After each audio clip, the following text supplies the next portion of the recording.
V. Today, forget the usual analysis. We're doing something a bit different. Yeah, we're looking at the election of Pope Leo IV, Thief, but through a really unique lens. Exactly. Through the eyes of his personal trainer, believe it or not. It sounds unusual, but there's this great CNN piece that picks up on an interview with the trainer, Valerio Masella. Right. And the core question we're tackling is, what can these, seemingly ordinary gym sessions tell us about the man who's now Pope? We're trying to get a glimpse behind the official curtain, so to speak, using these everyday interactions to understand this extraordinary figure. It's just such a fascinating idea that someone on the verge of global leadership was just there at the gym, anonymously. Okay.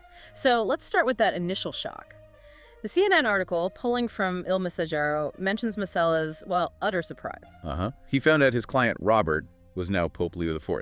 And apparently no one at the gym knew. Not Masella, not anyone. They had no idea he was Cardinal Robert Prevost. What does that anonymity tell us right away? Well, it suggests a very deliberate effort to keep his personal life low-key, doesn't it? I mean, for someone in his position, even then as a cardinal. To maintain that for 2 years? Exactly. Yeah. It's quite telling. Masella apparently thought he was like a professor or something academic. Right, which kind of challenges our expectations, You might assume someone in that role would carry themselves differently, even out of robes. Definitely.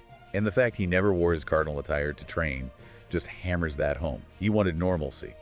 So what does that say about his character, this seeking out an unassuming presence? Well, Masella gives us some clues there, too. He described him as reserved, kind, Okay. and maybe most importantly, never nervous or irritated.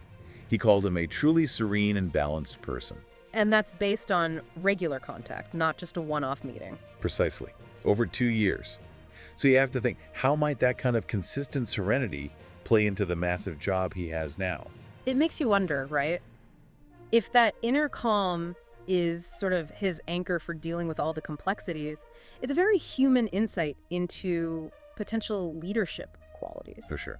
And then there's the whole physical side of things. Ah, yes. The trainer's assessment. Masella said his condition was exceptional for his age.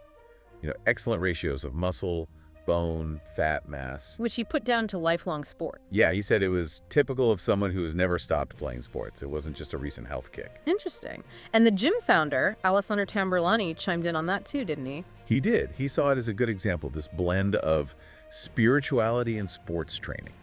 A kind of holistic approach. Does that surprise you, or does it maybe broaden the picture we have of religious figures? I think it definitely broadens it. It shows an appreciation for, the whole person, mind, spirit, and body. It's not just about the theological. And it connects to his known interests, like tennis. Right, the CNN piece brings that up too. His love for tennis, that recent meeting with Jannik Sinner, the world #1. Yeah, I saw pictures of that. Sinner giving him a racket. And there's talk it might even get used on the Vatican court, which is just a great little detail. It really is. It makes him seem more, relatable. Exactly.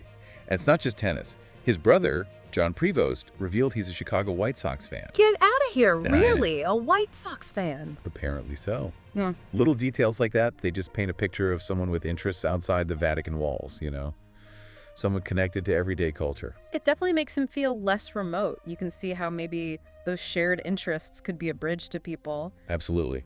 So, back to the gym. What was the vibe there when the news broke? Must have been chaos. Well, Tamburlani, the founder, put it nicely.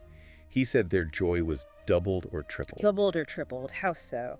Joy for the new pope, sure, but also this personal joy of knowing him, remembering him as just a good person from the gym.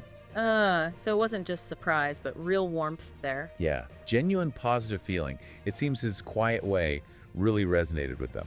It suggests that unassuming nature worked, didn't it? People connected with him, not a title. Exactly. So as you, the listener, are kind of processing all this, what's the big takeaway here? I think what's really striking is how these, normal, everyday things, wanting privacy, being calm, staying fit, liking sports, give us this unique window. More human perspective. Yeah, a more human angle on someone who now holds this incredibly powerful position. It kind of forces us to look past the robes and the role. It shows that leaders, even popes, have these relatable, maybe unexpected sides, and that those small details can tell you a lot about character. Which leads to a really interesting question for you to think about after this. Okay.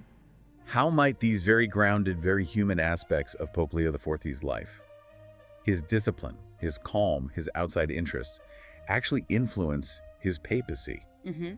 Could they shape how he connects with people globally, how he leads? That's definitely something to mull over. Could that quiet consistency translate to his leadership style? It's certainly possible. Well, hopefully this deep dive into the Pope's gym routine has given you a different, maybe more engaging way to think about this huge news story. We hope so. Thanks for tuning in to The Deep Dive.